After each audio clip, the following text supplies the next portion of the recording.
Buenas tardes. Pues el día de hoy, primeramente quiero que veamos, vamos a tratar los temas que tienen que ver con reacciones químicas, tipos de reacciones químicas, así como los temas que tienen que ver con ecuaciones químicas. Entonces, pues vamos comenzando. Voy a compartir mi pantalla para que puedan ver la presentación. Entonces, vamos a la presentación para poder empezar a observar esto.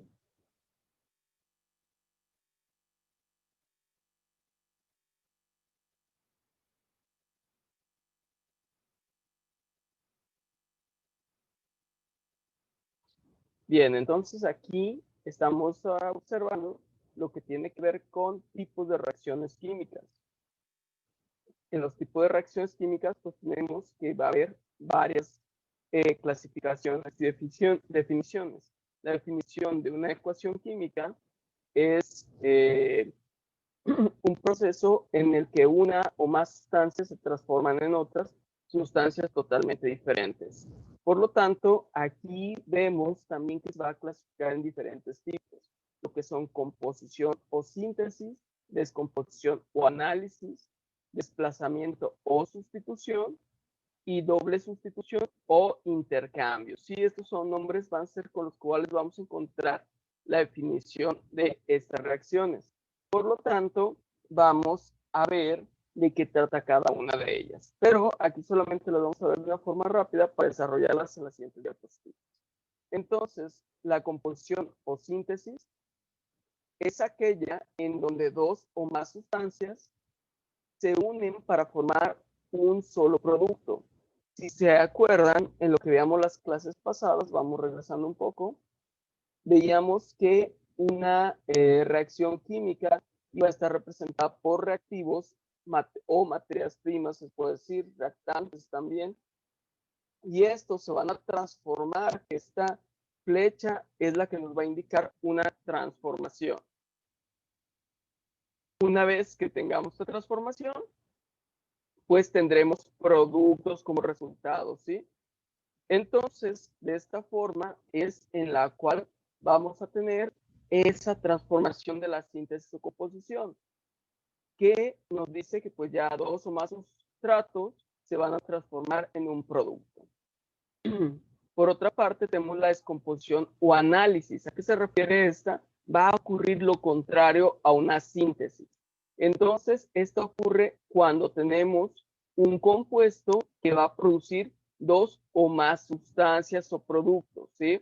Entonces, en el ejemplo de la síntesis, tendríamos que A más B se unen y forman C, mientras que en el análisis o descomposición, pues tenemos que decir C se transforma en D más E, ¿sí? O podremos poner A más B. Lo que significa aquí es que una sola sustancia se va a transformar en dos y aquí dos o más se van a transformar en una sola. Otro tipo de reacción química es el desplazamiento-sustitución, en el cual un átomo sustituye a otro en una molécula. Entonces imaginemos que tenemos aquí AX más B y esto va a pasar a ser A más B más B X. Entonces, esto sería una sustitución simple o desplazamiento. Por otra parte, tenemos la doble sustitución o intercambio y tendríamos a X más B, y esto pasaría a ser lo siguiente, que sería AY más BX, ¿sí? Estamos intercambiando estas partes que son la X y la Y. Por lo tanto, ya no tendríamos esta unión, sino que en sí cambiarían, por así decirlo, de pareja. Entonces, vamos viendo que es cada una de ellas. Aquí lo vemos ya con dibujos.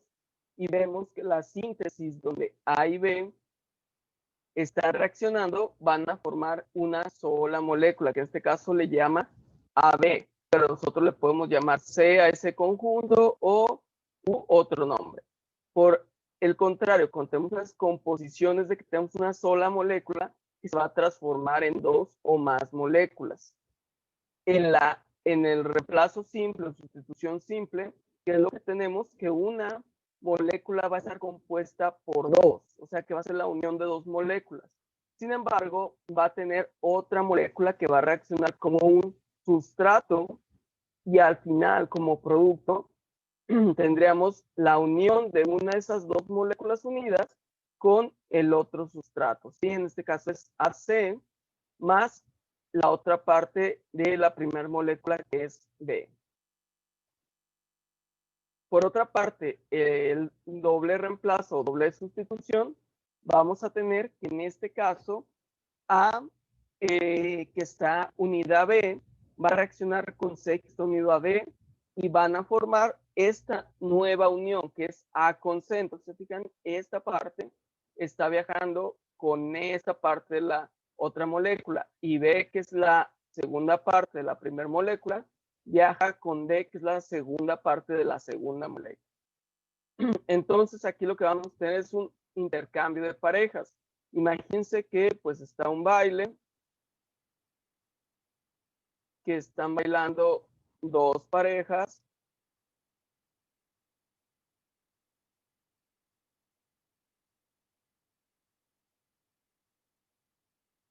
Están bailando aquí estas dos parejas y por lo tanto, ¿qué es lo que hacen? Esta vamos a poner con un color rojo, a esta otra con un color azul. ¿Y qué es lo que van a hacer? Cambiar de pareja. Esta se va a ir aquí, que también vamos a poner un color azul para estarlo diferenciando. Y también estas dos parejas son las que van a cambiar. Entonces tendremos rojo con rojo y azul con azul de productos, ¿sí? Porque sería ese intercambio de parejas. Mientras que acá imaginemos que estamos jugando a la papa caliente. Entonces todos están apurados y pues están aquí intercambiando la papa, ¿sí? Entonces de repente, de estar en un principio así como los vemos, vamos a notar, también les voy a poner un colorcito para que se diferencie, que el del pantalón rojo va a terminar con la papa caliente. Entonces, aquí se fijan, ya tiene la papa y por lo tanto sería esta en la forma en que están realizándose ese intercambio. Entonces ya vimos los cuatro tipos de reacciones químicas, que es síntesis, donde dos o más moléculas se van a unir para formar una sola. La descomposición, donde una sola molécula forma dos o más productos. La sustitución simple, donde tenemos este intercambio de un objeto, por así decirlo, de una molécula que se encuentra ya unida a otra molécula. Y en la sustitución doble, donde hacemos un intercambio de parejas. Entonces, aquí lo vamos a ver ya ahora sí con elementos y con moléculas. Aquí en el principio nos dice que tenemos una síntesis, por lo cual, ¿qué es lo que va a pasar? Se van a unir estas moléculas. Vamos a unir esta molécula de agua con esta otra molécula y lo que vamos a obtener es ácido sulfúrico, ¿sí? Aquí ya vemos que el oxígeno se unió, ya por eso es SO4, tenemos S y tenemos el hidrógeno. Entonces, ninguna de las partes está faltando. Por otra parte, tenemos una reacción de descomposición. En esta que tenemos cloruro de cobre y esta se va a dividir en cloro y cobre. Por otra parte, en la sustitución o desplazamiento simple, tendremos cloruro de cobre más zinc y formaremos cloruro de zinc más cobre, ¿sí? Entonces, fijan, aquí están intercambiando esta parte que es el zinc, se está yendo, esta parte que es el cloro y se está yendo con el zinc.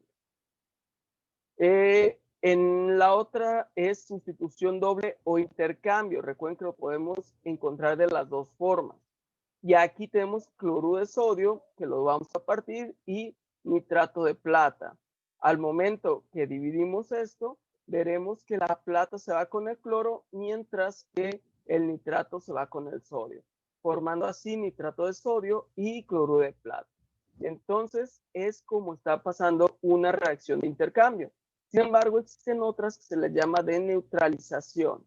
¿Qué sucede con estas? Pues tenemos cierta función donde vamos a tener un ácido y un álcalis, o base, dependiendo cómo lo veamos, pues puede ser una base o un álcalis. Entonces, estos se van a unir y formar nuevas moléculas, lo que sería agua y una sal.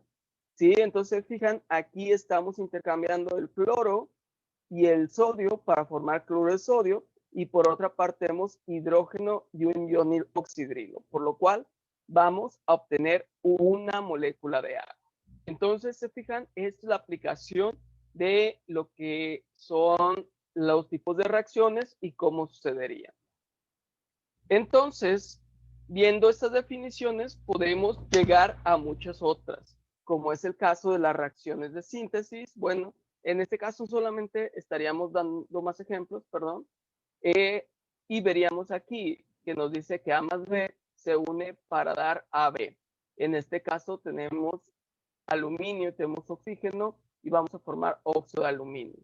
Entonces, aquí tenemos estos otros tantos ejemplos que vamos a ir desarrollándolos para encontrar sus fórmulas. Primero que tenemos carbono. Tenemos dos moléculas de carbono que están en estado sólido, porque aquí no los menciona, más una molécula de oxígeno molecular. ¿Por qué? Porque aquí recuerden que este 2 nos indica que tenemos dos átomos de oxígeno que están unidos de forma de una molécula.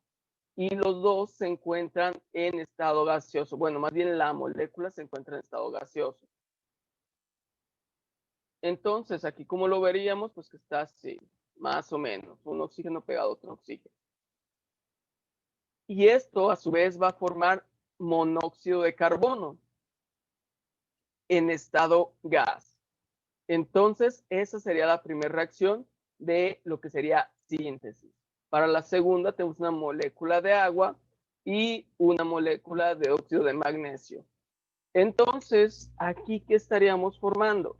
Si nosotros vemos esa molécula, vemos que contiene el magnesio y el OH, y todo esto se encuentra con dos moléculas de OH. ¿Cómo se representaría eso? Pues tendríamos magnesio y aquí estarían unidas dos moléculas de OH. ¿Sí? Por eso es que nos lo pone aquí entre paréntesis.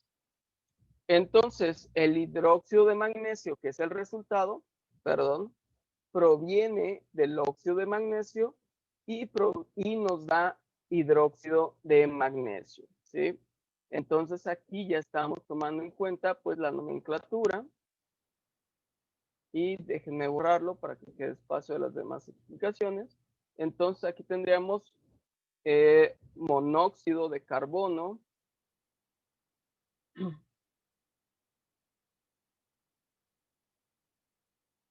Aquí abajo tenemos hidróxido de magnesio.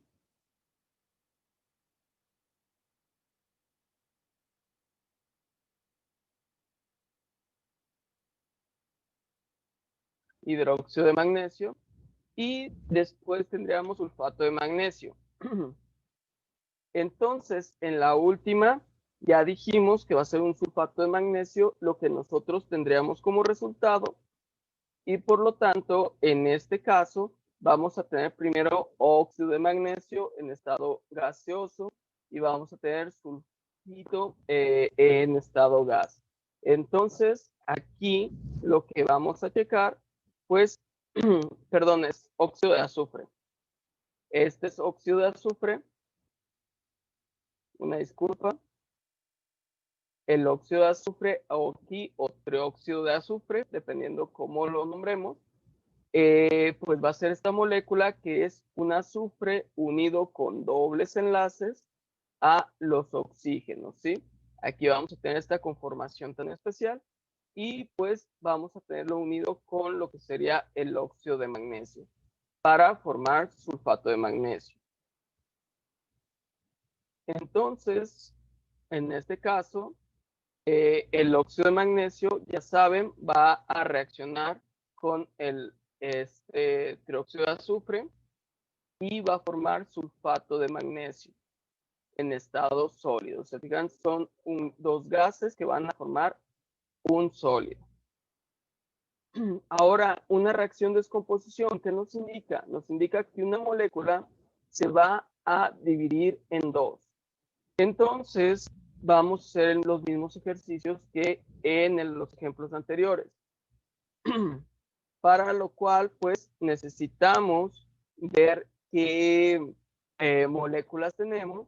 Y aquí, como inicio, lo que vamos a tener es dos moléculas de clorato de potasio. Entonces, este clorato de potasio que tenemos aquí como KCl, ClO3, esta sería una molécula en donde el potasio está unido con su carga positiva a lo que sería una molécula, dobles enlaces aquí, de oxígeno unidos hacia el cloro, oxígeno, oxígeno, y el cloro aquí tendría pues estos dos espacios para poderse unir y va a ser mediante estas cargas. Entonces aquí es lo que tenemos como el clorato de potasio y pues vamos borrándolo, solamente eso es para explicarles, pero se va a dividir en oxígeno y cloruro de potasio, ¿sí?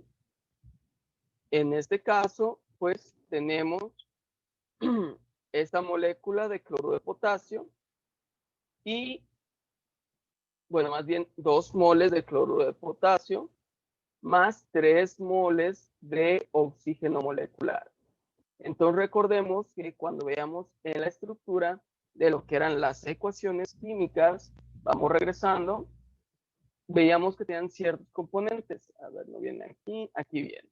Y tienen pues coeficientes de balance, que estos que son, nos indican en qué composición se encuentra cada molécula, cuántos moles vamos a tener de cada molécula. Cuando veamos que no tiene ninguno, significa que su coeficiente es 1. Sin embargo, pues no se coloca para no hacer más espacio.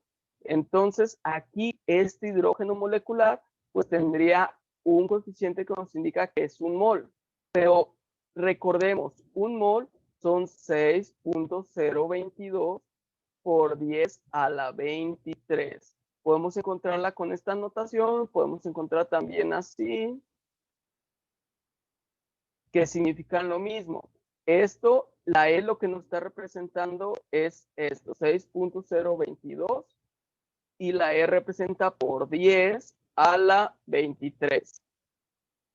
Entonces, estas tres nomenclaturas van a ser lo mismo, que es el número de Avogadro. Recuerden este número porque es muy, muy importante para todo lo que desarrollaremos en estas diapositivas, y por lo tanto necesitamos recordar el valor del número de Avogadro, que es 6.022 por 10 a la 23. Entonces, aquí como les menciono, para la reacción química, para la ecuación química en específico, tenemos varios componentes que son los reactivos, todo lo que se encuentra a la izquierda de la flecha, los productos que se encuentran a la derecha, sus coeficientes, sus estados de agregación, que son esto que es el gas, el líquido, el sólido, así como también vamos a ver los subíndices. Estos subíndices son aún de mayor importancia, porque vamos checando el porqué de esto. Nosotros aquí tenemos un subíndice 2, aquí tenemos otro subíndice 2, aquí otro, y eso significa que nosotros tenemos 2 átomos de hidrógeno. Ahí entonces H2O significa que tenemos 2 átomos de hidrógeno, lo cual estaría aquí. Estos son uno y es el segundo átomo de hidrógeno. Y otro que va a ser el del agua. Pero el del agua, se fijan, no tiene ningún subíndice, por lo cual suponemos que es 1. Entonces, para el caso de el hidróxido de calcio, ¿ahí qué vamos a hacer? Vamos a tener dos OH y el calcio por en medio. Sería como el caso del agua, pero para este caso vamos a cambiar de hidrógenos por OH. Entonces, así es como estaríamos desarrollando esta fórmula y sería hidróxido de calcio. Muy bien, entonces con esta explicación pues vamos a seguir adelante. Recuerden que esta es la flecha de reacción y cómo se va a interpretar. Si nosotros leyéramos de izquierda a derecha, esto se interpretaría de la siguiente forma. Un mol de calcio sólido reacciona con 2 moles de agua líquida, produciendo un mol de hidróxido de calcio más un mol de hidrógeno gas. Esa sería la interpretación y pues tendríamos ya para seguir con esta explicación. Entonces, en la segunda de reacciones de descomposición tenemos 2 moléculas de agua que por medio de electricidad se van a formar 2 moles de H3. 2 por 3 son 6. Aquí está, permítanme, no, aquí está mal, es H2. Ahí hay una cosa mal en la escritura, pero ¿cómo lo sé? Vean aquí, si nosotros tenemos 2 átomos de hidrógeno, y aquí nos dice que son 2 moles o 2 moléculas que necesitamos, sería 2 por 2, 4. Entonces yo tengo que tener del lado derecho de la ecuación el mismo número de átomos. Por lo tanto, 3 por 2 serían 6, no estaría balanceada y por lo tanto no puede ser correcto eso. Entonces yo tendría 2 moléculas de hidrógeno molecular más oxígeno molecular y este sería solamente una molécula, ¿sí? Por lo tanto, aquí tendría 2 y aquí también son 2. Recuerden que este tiene un subíndice 1, al multiplicarse por 2 es igual a 2. Y 2 por 2 son 4, en este lado también tengo 4 hidrógenos. Muy bien, entonces ya vieron cómo vamos a checar el balance y que la ecuación cumpla ciertas características. En este otro caso, pues vamos a tener otra molécula distinta que es el nitrato de potasio. En el nitrato de potasio, pues vamos a tener esto, el potasio NO3. Nitrato de potasio sólido reacciona y forma la siguiente molécula. ¿Se fijan?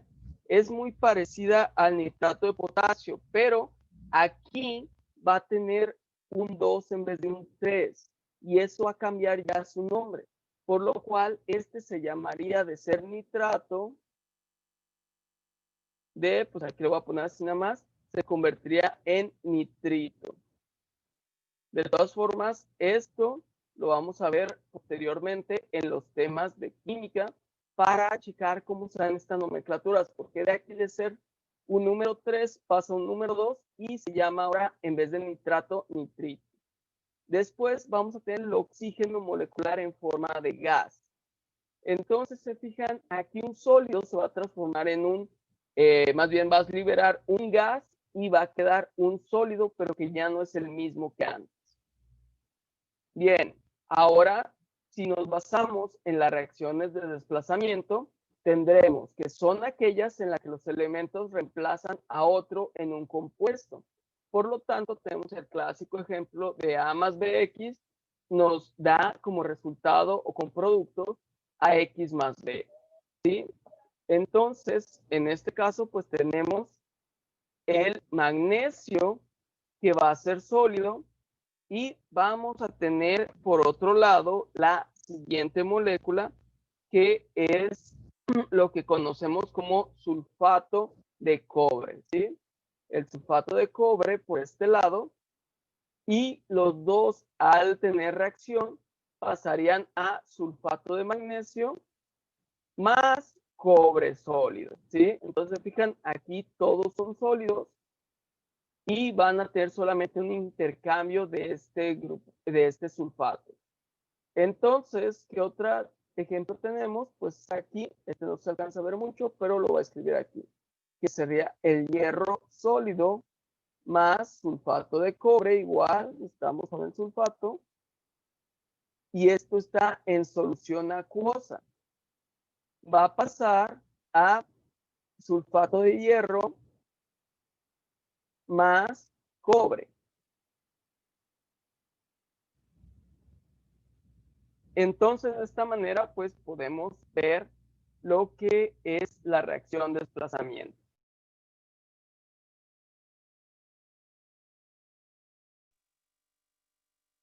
Bien, siguiendo entonces con esta explicación, tendríamos lo siguiente. La reacción de intercambio o doble desplazamiento es en aquella que vamos a tener el cambio de parejas que les mencionaba. Entonces imagínense que están en un baile y de repente pues la coreografía dice que cambien de pareja, pues así va a pasar también con esta reacción de intercambio o doble desplazamiento, en donde pues veremos que A cambia de pareja, AB cambien de pareja con CD. Entonces A se va con C y B se va con D. Ejemplos, tenemos el cloruro de sodio y el nitrato de plata. Entonces, en este caso, pues tendríamos ese intercambio que el nitrato de plata pues pasaría a ser cloruro de plata y el sodio sería nitrato de sodio. Entonces, estos son los cambios que vamos a tener. También el ácido sulfúrico pues va a reaccionar con el hidróxido de calcio formando sulfato de calcio y agua, ¿sí? Entonces, dos elementos o iones intercambian posiciones en dos compuestos distintos. Esto es lo que va a pasar en un intercambio o doble desplazamiento o doble sustitución. ¿Sí? Lo podemos encontrar con todos esos nombres. Reacción de intercambio, doble desplazamiento o doble sustitución. Esos serían los nombres con los que se va a encontrar este tipo de reacción. Muy bien, entonces ahora vamos a empezar a ver lo que es estequiometría. Estequiometría es una clase o un tema de suma importancia. ¿Por qué? Porque la estequiometría nos dice de qué forma va a haber la transformación de los elementos, pero llevando con ello lo que sería una cuantificación, ¿sí? La estequiometría es la que se encarga de saber cómo estos elementos van a reaccionar y en qué proporciones, porque pues podríamos saber cómo van a reaccionar, pero si no tenemos la certeza de qué es lo que se va a producir, de nada nos serviría esta información de lo que son las reacciones químicas. Pues no podríamos, por decir, ¿cómo lo podríamos mencionar? No podríamos hacer simulaciones o estar enterados de cuánto se produciría de un elemento. Por tal motivo es que nace la estequiometría. Y aquí nos menciona, la estequiometría es ese cálculo para una ecuación química balanceada que determina las proporciones entre los reactivos y los productos. Entonces, fijan, aquí vienen tres conceptos muy importantes. Cálculo, balance y proporciones. Entonces, ¿qué nos dicen estas tres cosas? El cálculo es que va a tener una función matemática.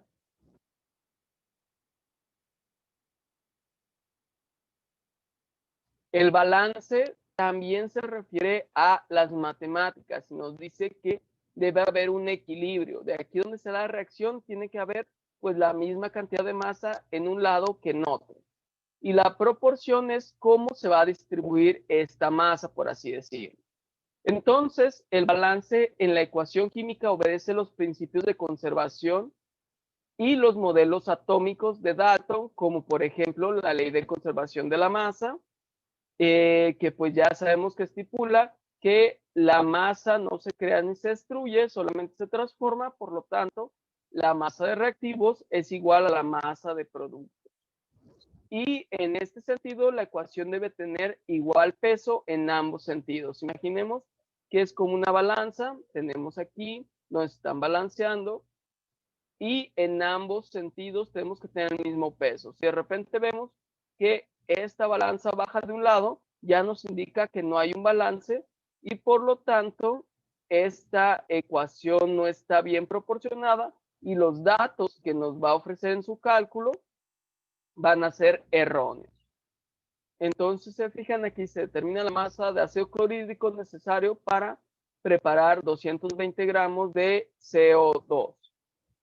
Entonces, aquí hay formas para poder obtener este valor.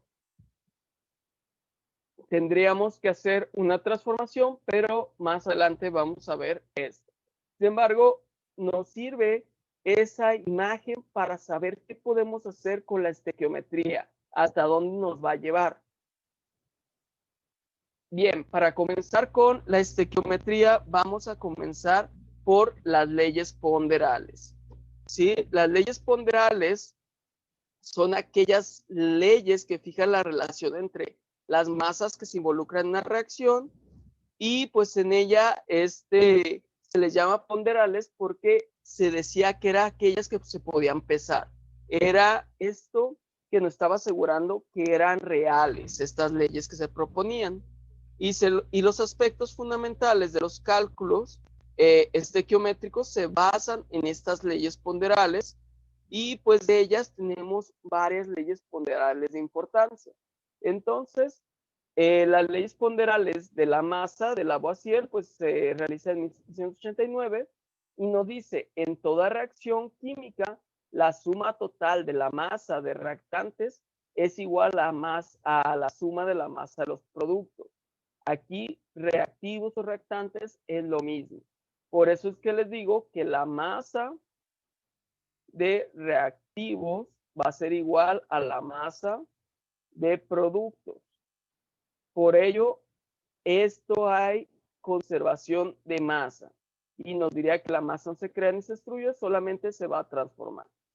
Entonces, como leyes ponderales, pues tenemos varias. La de conservación de la masa que ya hablamos, la de las proporciones definidas, proporciones múltiples y volúmenes de combinación. Esos 4 tipos de leyes son los que encontramos.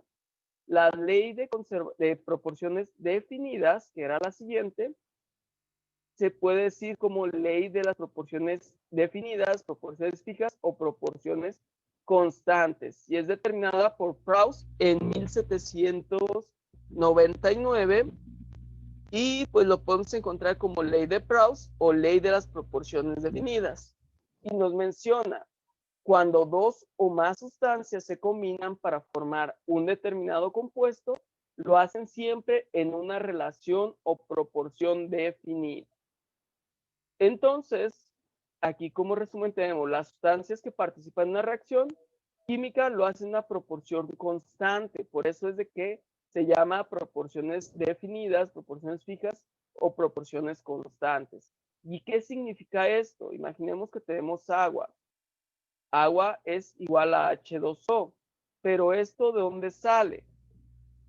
Para la formación del agua tenemos una ecuación química en la cual podemos ver esta reacción que nos ofrece esta molécula del agua y ella proviene pues de 2 moléculas de hidrógeno más una molécula de oxígeno molecular.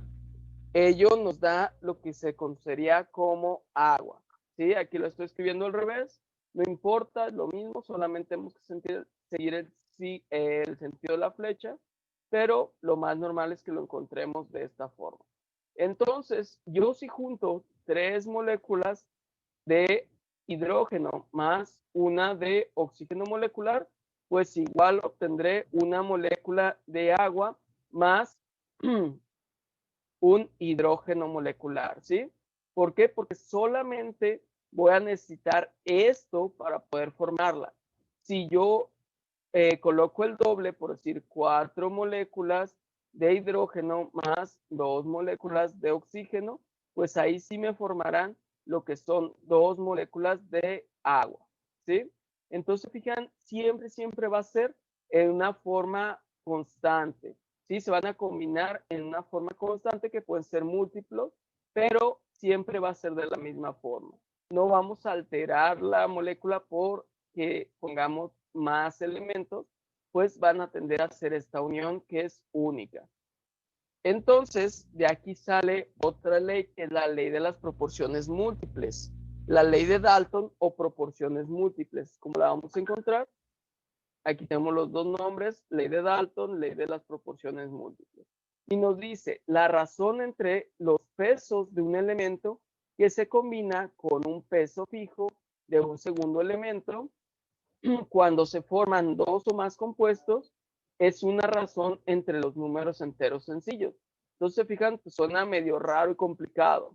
Entonces, vamos viendo la siguiente definición y dice, la ley de Dalton o proporciones múltiples, no sé, cuando dos elementos se combinan entre sí para formar más de un compuesto, las masas de uno de ellos que se combinan con una misma cantidad del otro para dar diferentes compuestos están en una relación de números enteros sencillos.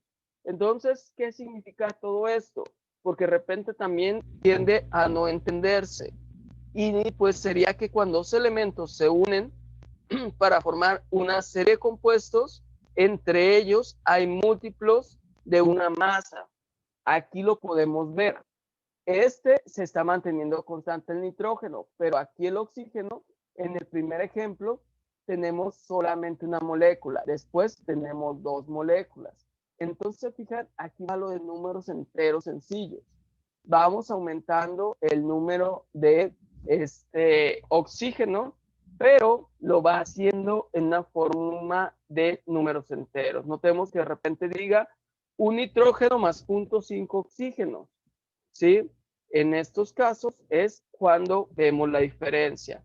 También pues va a haber otras moléculas que sean aquí nitrógeno más oxígeno más oxígeno más oxígeno, y aquí tendríamos un nitrato que en sí pues sería su fórmula NO3 y aquí un signo negativo, ¿sí? Entonces, fijan, aquí vamos cambiando, pero siempre son números enteros. Aquí podemos ver el mismo ejemplo, como de repente puede estar estable 1, que son 4 átomos de plomo que van a reaccionar con 4 átomos de azufre y formarán 4 unidades de sulfuro de plomo. En cambio, si ahora hacemos reaccionar 4 átomos de plomo, pero le ponemos ahora 6 átomos de azufre, aquí serían 6, pues tendríamos 4 átomos o 4 unidades de sulfuro de plomo, pero 2 átomos de azufre, ¿sí? Que son los que están sobrando. Ahora de repente incluimos 8 átomos de plomo, pues solamente van a reaccionar 4 con estos 4 y formar 4 unidades de sulfuro de plomo. Y estos 4 átomos de plomo que sobraron van a seguir ahí. Bien, ahora lo que es la ley de Richter o ley de las proporciones recíprocas, ¿qué nos dice? Y nos menciona las masas de diferentes elementos que se combinan con una misma masa de otro elemento, dan la relación de masas de estos elementos cuando se combinan entre sí, o bien múltiplos submúltiplos de las masas. Entonces, fijan, aquí todavía se escucha un poco raro, pues nos dice que las masas de dos elementos que se combinan con una masa de un tercero guardan la misma proporción que las masas de los dos cuando se combinan entre sí. Si nos fijamos, aquí tenemos a el óxido ferroso y tenemos que el hierro pues mide o pesa 56, mientras que el oxígeno aquí nos está diciendo que son 16. Entonces, vamos a ver que tenemos una proporción, ¿sí?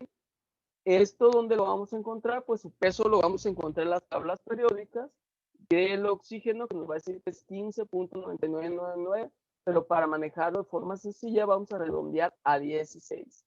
Entonces, vamos viendo esta relación que tenemos aquí, que sería de 56 a 16.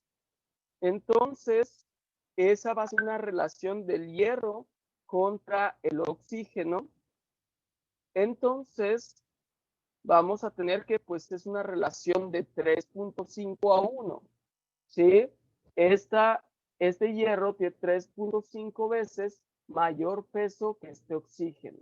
Mientras que aquí el azufre tiene 2 veces, aquí le voy a poner X, el peso de lo que es el oxígeno. Entonces, entre ellos, vamos a ver que la relación sería 56 entre 32 y nos diría que es igual a 1.75 esta relación. Pero esta la podemos sacar de aquí arriba también. ¿Cómo lo podemos hacer? Pues 3.5 entre 2 nos da el 1.75, ¿sí? Entonces, se fijan, la relación del mayor entre la relación del menor nos da la relación entre estos dos elementos. Así, para la unión de estos diferentes, pues tendríamos que sería de 2 a 3, por así decirlo. ¿Por qué? Porque tenemos hierro subíndice 2 y azufre subíndice 3. Entonces, esa relación nos estaría hablando de todo eso. Y pues ahí podemos hacer muchos cálculos con estas relaciones.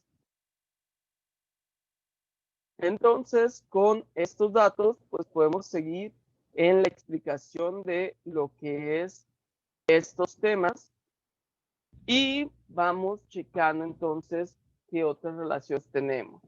Tenemos también la ley de volumétrica a presión y temperatura constante y nos dice a temperatura constante los volúmenes de los gases que reaccionan están en la misma proporción que sus coeficientes estequiométricos. Entonces, si nos encontramos a temperatura y presión constante, vamos a tener una relación igual que los coeficientes estequiométricos. Recuerden que los coeficientes estequiométricos eran aquellos que nos decían 2H2O, que significaba que teníamos 3 moléculas de agua y que ello pues era el peso 3 veces de esa molécula de agua que sabemos que es 18. Y si no comprendemos por qué son 18, lo vamos a ver ahorita en unas diapositivas más adelante. ¿Sí? Entonces, sigamos con esta explicación.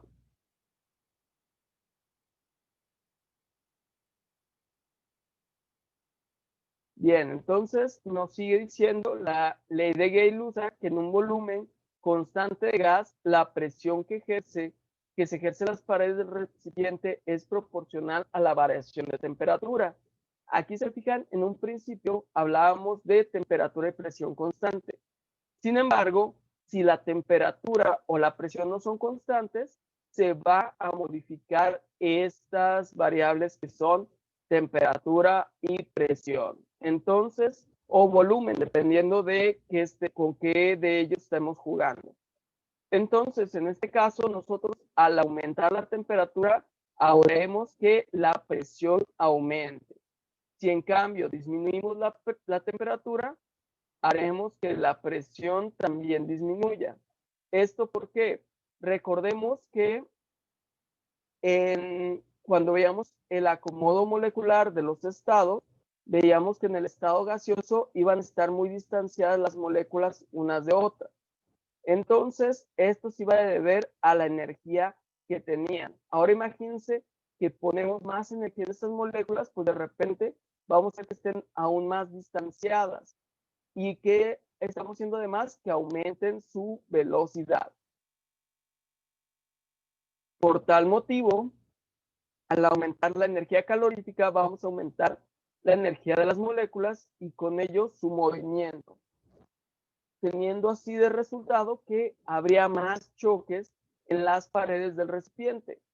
y si tenemos más choques en estas paredes del recipiente, pues generaremos mayor presión. Sin embargo, si reducimos la presión o la temperatura, más bien decir la temperatura, vamos a hacer que se desplacen de una forma más lenta. Van a estar un poquito más pegadas estas moléculas y van a reducir la presión. Bien, entonces con los estados gaseosos vemos la generación de dos leyes, que es la ley de Boyle-Marriott y la ley de Charles Gay-Lussac. En esas, pues relacionan lo que es la presión de un estado con la presión y el volumen de otro estado. Entonces nos dice a temperaturas constantes y vemos temperatura constante. El producto de la presión que se ejerce sobre una cantidad de gas por el volumen que ocupa está en una constante. Al momento que es una constante, digamos que tenemos presión por el volumen 1. Esto es igual a una constante que vamos a poner C, pero la presión 2 por el volumen 2 es igual a una constante. Por lo tanto, al ser igual estos parámetros, se pueden unir en una ecuación, que sería la siguiente. P1 es igual a B1, P1 por B1 es igual a P2 por B2. Por lo tanto, aquí tendríamos ya esa comparación y podríamos obtener a partir de un resultado o de unas mediciones de un estado, las medidas del siguiente estado. También nos dice que la ley de Charles Gay-Lussac, que a presión constante, ahora hablamos de presión constante, no temperatura, el volumen que ocupa una cantidad de un gas es directamente proporcional a la temperatura absoluta. Entonces, aquí vamos a usar primero temperatura absoluta. ¿Qué son la temperatura absoluta? Son los grados Kelvin y los grados Rankine. Grados Kelvin, ¿dónde lo usamos? Lo usamos en el sistema internacional. Mientras que los grados Rankine son del sistema inglés. Entonces, aquí 0 grados centígrados serían 273 Kelvin. 0 grados centígrados es igual a 273, perdón, aquí no lleva este signo de grados, solamente van la K de Kelvin, 273 Kelvin. Ahora vemos que la ley volumétrica a condiciones normales es que en toda reacción química los volúmenes molares equivalen a 22.4 litros. Ese va a ser un volumen de una reacción química, ¿sí? Si nos dicen que una reacción estequiométrica está dada por los volúmenes, poner 1 de H2O representa que son 22.4 litros. Pero aquí nos menciona algo interesante, condiciones normales. Cuando hablamos en la química de condiciones normales, estamos hablando de que está a 0 grados centígrados y una atmósfera de presión. Una atmósfera de presión, pues es la que ejercen los gases de la atmósfera en nosotros.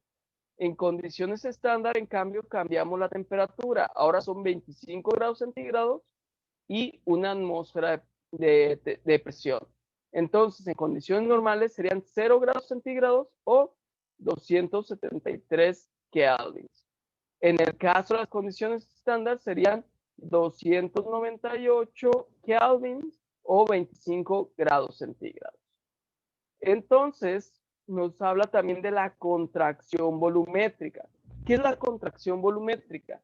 Nos dice que es una proporción que se obtendrá de la disminución del volumen en una reacción gaseosa respecto al volumen del reactante. O sea que cómo va a empezar el gas y cómo va a terminar. Si nos habla aquí que es una proporción o una contracción volumétrica y tuviéramos aquí un pistón, imagínense, al inicio está en esta altura y al final está a esta altura. ¿Sí? ¿Se fijan? La altura disminuyó de esta H1 a esta H2. Entonces, aquí que estaríamos hablando que se comprimió. Por eso es que nos habla de la compresión.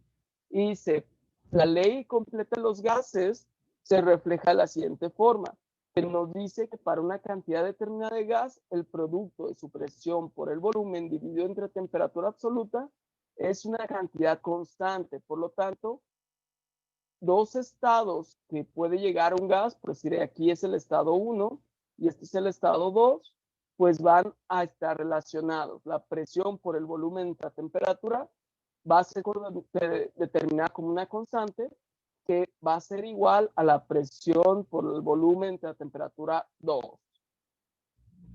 Eso va a servir para sacar presiones, volúmenes o temperaturas de un sistema que se encuentra en dos estados distintos. Ahora, ya que definimos todas esas leyes de lo que sería la estequiometría, hay que definir otras tantas cosas, como es, primero, ¿qué es un mol? Le vamos a poner mol. Un mol es una cantidad de sustancia, por así decirlo. Entonces, un mol pues va a tener otra definición que la vamos a ver un poquito más adelante, pero de aquí nacen otras definiciones que es el peso atómico. Un mol es la unión de cierta cantidad de átomos o cierta cantidad de moléculas. Por lo tanto, primero tenemos que definir qué es el peso atómico. El peso atómico, por su parte, lo definiremos como la medida del peso de un átomo.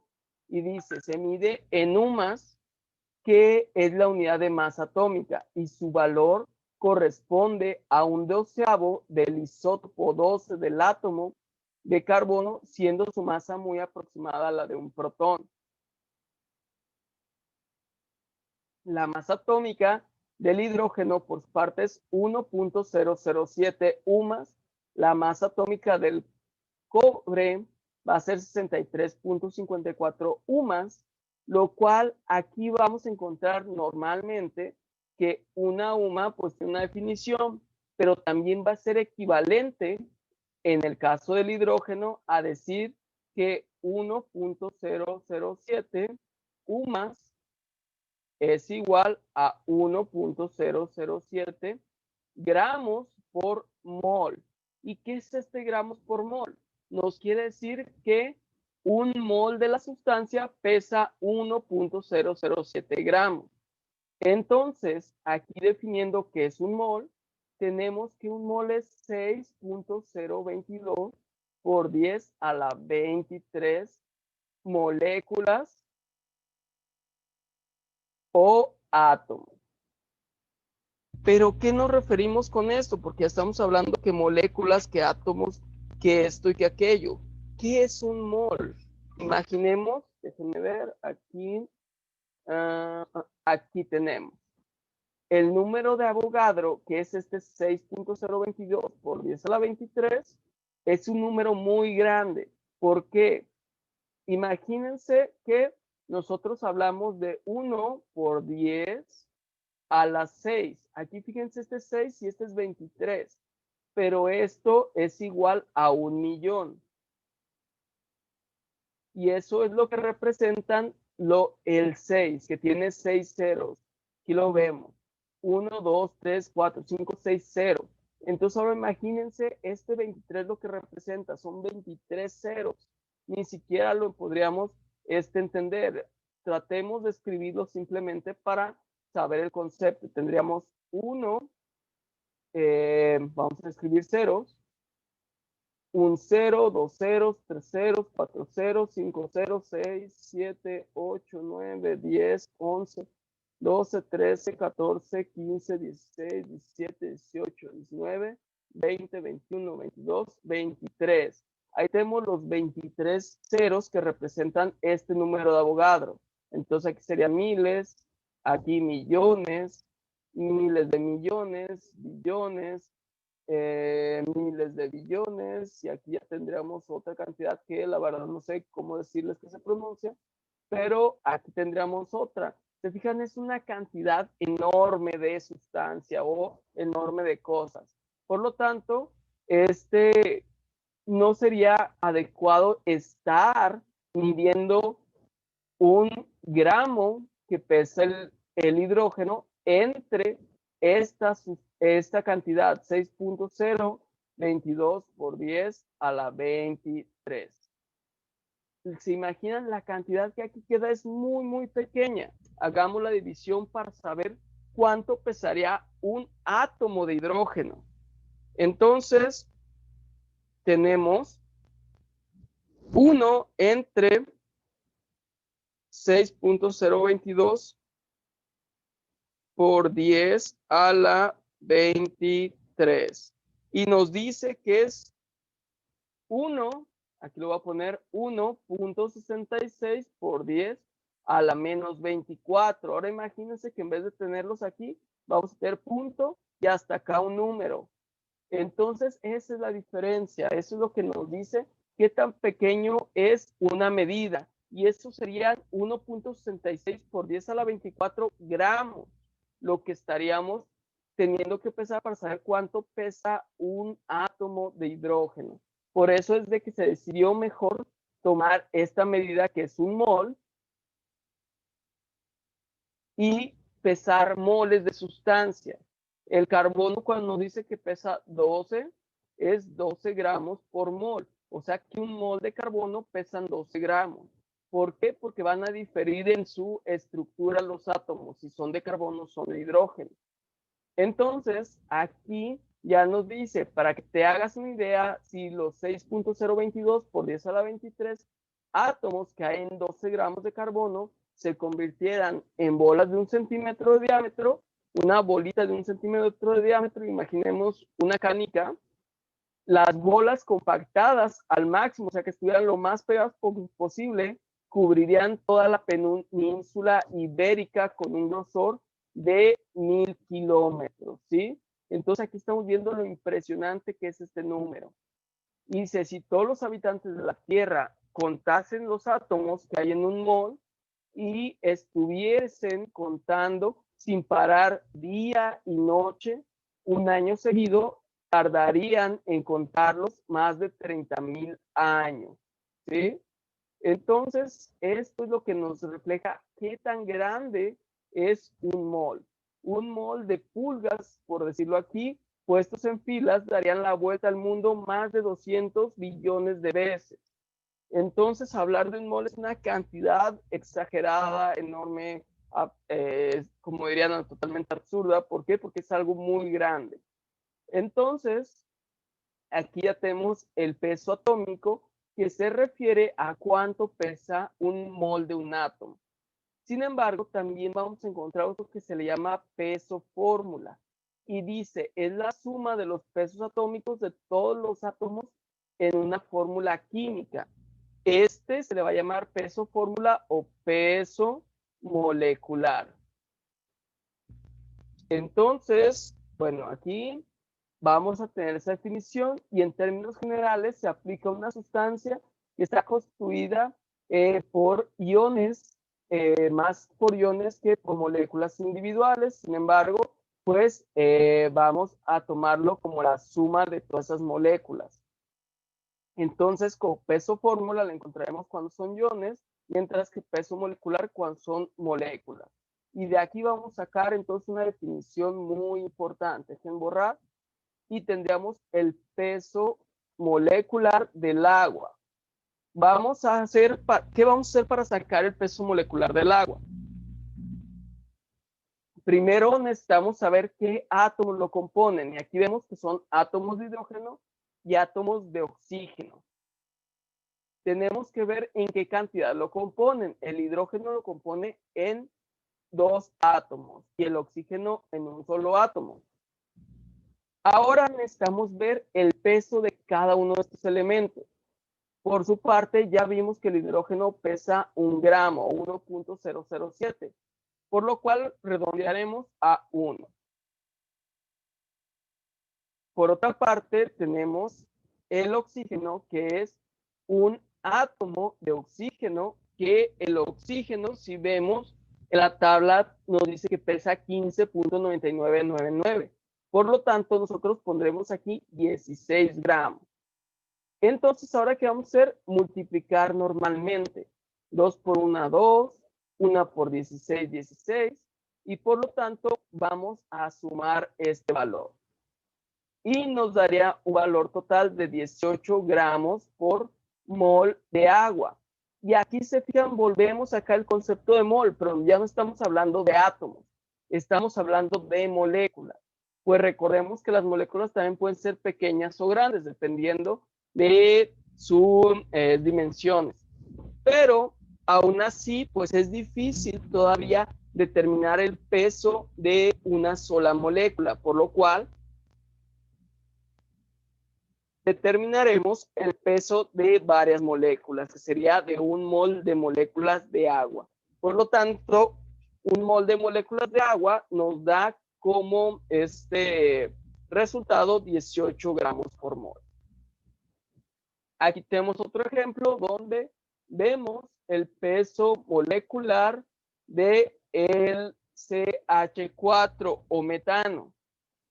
Y está constituido por carbono, que pesa 12 gramos, y por hidrógeno, que pesa 1.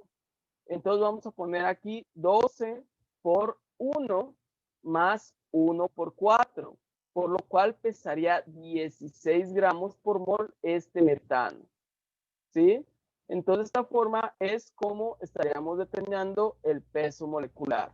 O por último, vamos a poner el ejemplo del cloruro de sodio, donde pues tenemos sodio y tenemos cloro, es un átomo de cada uno, y sabemos que la masa del sodio es 23, mientras que la del cloro es 35. Entonces, de esta forma, ya podemos determinar la masa de lo que es, perdón, de lo que es el cloruro de sodio. Si sabemos que la masa del cloro es 35, entonces lo vamos a poner aquí, que en sí sería como 35.5 y el sodio sería 23. Entonces, tenemos que hacer ahí la multiplicación, pero como aquí es 1, ya no la debemos de hacer, solamente vamos a hacer la simple suma. Y tendríamos pues el punto 5, tendríamos aquí un 8 y aquí tendríamos un 5. Entonces, con eso podemos ver que el cloruro de sodio tiene un peso determinado en lo que serían los 58. Y eso pues lo podemos buscar en alguna información sobre lo que es el cloruro de sodio, que nos está diciendo que sí es aproximadamente 58.4445. Entonces, está bien nuestra definición. Aquí recordemos entonces cuál es la definición de masa atómica. Masa atómica es la suma de sus protones y neutrones y varía en los distintos elementos de la tabla periódica. Entonces aquí estamos sumando el peso de los electrones y protones, pues ellos también tienen un peso. También estamos sumando el peso, la masa de lo que sería los átomos que conforman una molécula, por decir en el agua, pues tenemos el hidrógeno y tenemos el oxígeno, con lo que hicimos anteriormente.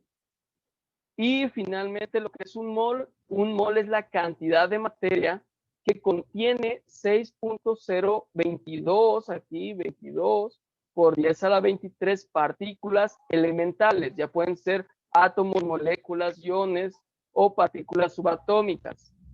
En este caso, para 12 gramos de carbono, y también se llama número de Avogadro a este número en específico. Muy bien, entonces aquí ya seguimos con la definición que ya teníamos, que empezamos a expresar de los moles. Sigamos con lo que es el peso molecular. El peso molecular, pues ya vimos ejemplos. Vamos aquí solamente a reafirmarlo. Y pues tenemos peso molecular del oxígeno, porque recuerden que de esta forma es oxígeno unido a oxígeno. Y así sería el oxígeno molecular.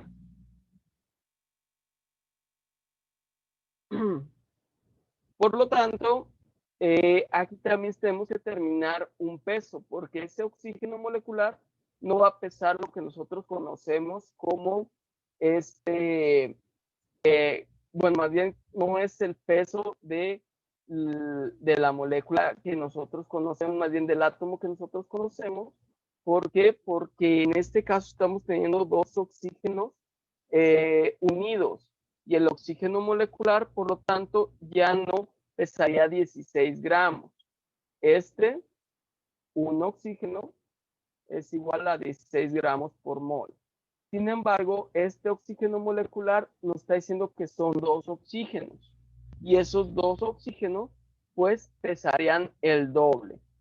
Y el doble pues estaría determinado de la siguiente forma, que sería multiplicar 2 por 16, que es igual a 32 gramos por mol o UMAS. Entonces, aquí tenemos 32 gramos por mol para lo que es el oxígeno molecular. Ahora veamos para el ácido clorhídrico. El hidrógeno sabemos que pesa 1 gramo por mol o una UMA y el cloro 35.5 UMAS o gramos por mol. Por lo tanto, la suma de esto sería 36.5. El ácido clorhídrico, por lo tanto, pesaría 36.5 UMAS o 36.5 gramos por mol. Ay, disculpen aquí. Entonces, de esta forma es en la que vamos a estar determinando lo que son los pesos moleculares, ¿sí? Entonces, sigamos con esto. Digo, este ya sería otro ejemplo del ácido sulfúrico. Tenemos dos hidrógenos, por lo tanto aquí será por 2. Tenemos un azufre, por lo tanto aquí será 32, queda como está, y 4 oxígenos. Tendríamos 2, 32 y 64. Entonces, sumándolo, pues serían 8 y 9. Entonces serían 98 gramos por mol para lo que es este ácido sulfúrico. En la siguiente tenemos las fracciones molares. Aquí esta es una parte muy importante porque de él dependen otro cálculo que lo vamos a conocer como porcentajes, ¿sí? Entonces, en este caso, pues vamos a notarlo como composición porcentual. Pero vamos primero hablando de esto que son las fracciones molares. Una fracción molar es una forma de medir las concentraciones que expresan la proporción en que se encuentra una sustancia respecto a los moles totales. Por lo tanto, la fracción molar de la disolución viene determinada por esta ecuación y se representa en muchos casos como XY. Fracción molar es igual al número de moles de la sustancia, entonces vamos a ponerle aquí NX, por así decirlo, entre el número total de la disolución, que sería NT. Imaginemos que tenemos una molécula de agua y tiene 2 moles de, podemos decir moles o podemos decir otra cosa, dependiendo de lo que estemos hablando. Pero si queremos sacar composición porcentual de esta molécula, tendríamos que son dos hidrógenos, que puede ser composición porcentual en peso. Entonces, en este caso sería 2 por 1.007 que pesa el hidrógeno entre 18 gramos mol que pesa toda la molécula del agua. Por lo tanto, esto nos daría la composición del hidrógeno con respecto a toda la molécula.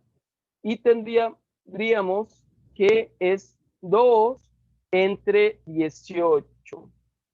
Eso nos da una respuesta de 2 entre 18 de 0.11. Si se fijan, esto pues no nos da así como una definición bien, Pero si en cambio nosotros multiplicamos todo esto, por decir aquí, composición porcentual, esto es igual a la fracción multiplicada por 100. Esto es igual al porcentaje, por lo tanto, 0.11 por 100, perdón, aquí ya le está poniendo 1000, por 100 es igual al 11%. Entonces, este 11% es el hidrógeno con respecto a toda la molécula, pero hablando de su peso, ¿sí? Entonces, el hidrógeno corresponde al 11% en peso de la molécula de agua, que sabemos que pesa 18 gramos. Entonces, saquemos otras composiciones porcentuales. Los cálculos de las fracciones molares nos dice aquí, calcula la fracción molar de cada una de las sustancias de la disolución, perdón, de la disolución de 10 moles de metanol, 1 mol de etanol y 8 moles de agua. Por lo tanto, ¿qué es lo que necesito saber? Necesito primero determinar el número total de moles en la disolución, que sería el número de moles, aquí número de moles, la sumatoria del número de moles. Tendríamos primero del metanol, aquí se muy feo, déjenme volver a escribirlo, metanol más etanol más más agua. Entonces sería 10 moles de metanol más 1 mol de etanol más 8 de agua. Entonces, esta suma me daría un total de 19 moles. La fracción molar, primero para el metanol, sería igual a 10 moles que tenemos de metanol entre 19 para la fracción de lo que sería el etanol, sería igual a 1 mol entre 19 y para el agua tendría, aquí voy a poner H2O, tendría 8 moles entre 19. Entonces sería 0.5. Déjenme hacer para las otras. Tendría 10 entre 19. Sería 0.52. Perdón, ahí me equivoqué en la otra. Es 42. Aquí no es 0.5, es 42. Punto 42. Y pues finalmente el 1 corresponde a 0.052. Entonces aquí fíjense, ya tenemos la composición. ¿Cómo vamos a verificar? Sumando cada una de estas. Entonces tendríamos 0.052 más 0.52 más 0.42. Y eso me daría a 0.99 la sumatoria, lo cual me está diciendo que es correcto porque es muy aproximado a 1, lo cual nos dice que la totalidad de los moles pues es esa composición. En nuestra solución tenemos un 52%, porque recordemos que para sacar la composición porcentual multiplicábamos por 100, que me daba a 52% de metanol, 5.2% de etanol y finalmente 42% de agua. Entonces, se fijan, al hacer esa sumatoria, pues tendríamos también 52 más 42 más 5.2, tendría ahí 99.2%, ¿sí? Entonces, la forma en la que voy a sacar las composiciones, tanto porcentuales como composiciones o fracciones molares. Entonces, un ejemplo, yo les puedo decir que determinen la composición o de una molécula. Y esta molécula va a ser déjenme ver una molécula que quede para este ejemplo.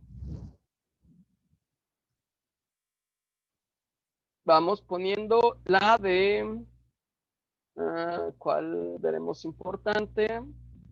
La del ácido sulfúrico, esa es una buena molécula. Entonces, es H2SO4. Entonces, esta está constituida por hidrógeno, por azufre y por oxígeno. El oxígeno son 4 átomos, el azufre es 1 y el hidrógeno son 2. El hidrógeno sabemos que vale 1, el azufre sabemos que según la tabla periódica vale 32,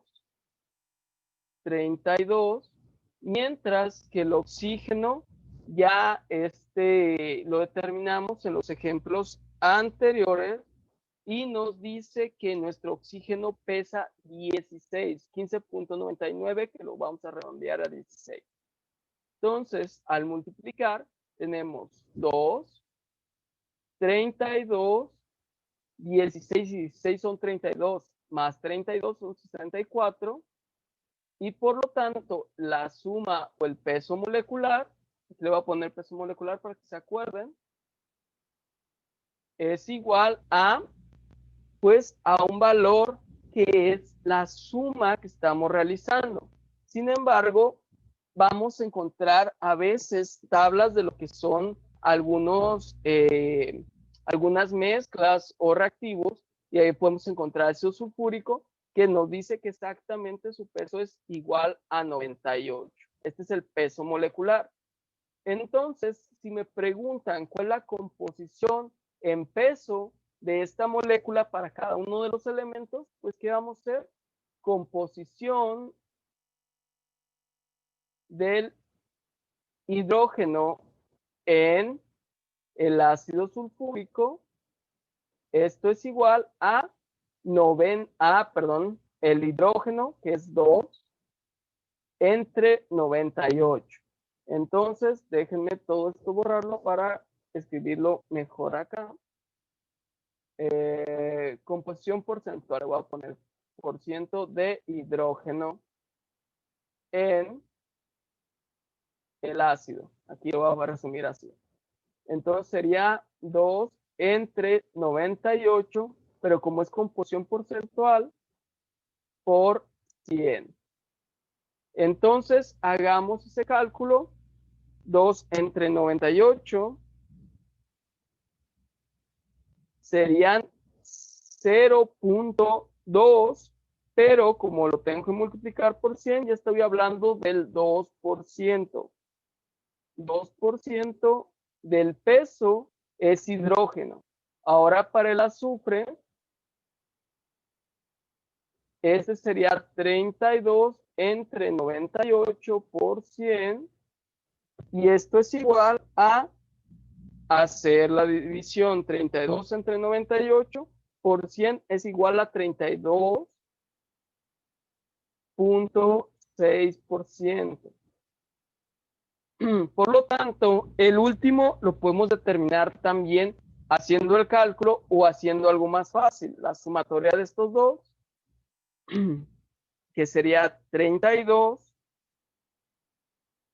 más 2%, y tendría 34.6. Y a esto voy a agarrar 100%, que es lo que representa toda la molécula, menos 34.6, que es esto que tengo.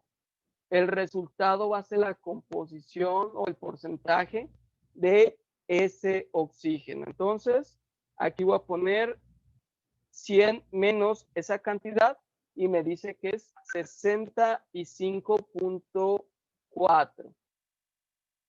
Ahora voy a hacerlo de la forma normal. % de oxígeno es igual a 64 entre 98 por 100. Y vamos a hacer esta operación. 64 entre 98 por 100 es igual a 65.3. ¿Se fijan? Es muy, muy parecido. Entonces, aquí vamos a ver ese cálculo. Muy bien, entonces ya revisamos hasta ahorita lo que es la estequiometría, lo que es el peso molecular y el peso atómico. Después vamos a ver en el siguiente video lo que es la transformación a moles para saber cómo vamos a manejar la estequiometría. Entonces, dejemos esto hasta aquí y pues nos vemos en el siguiente video.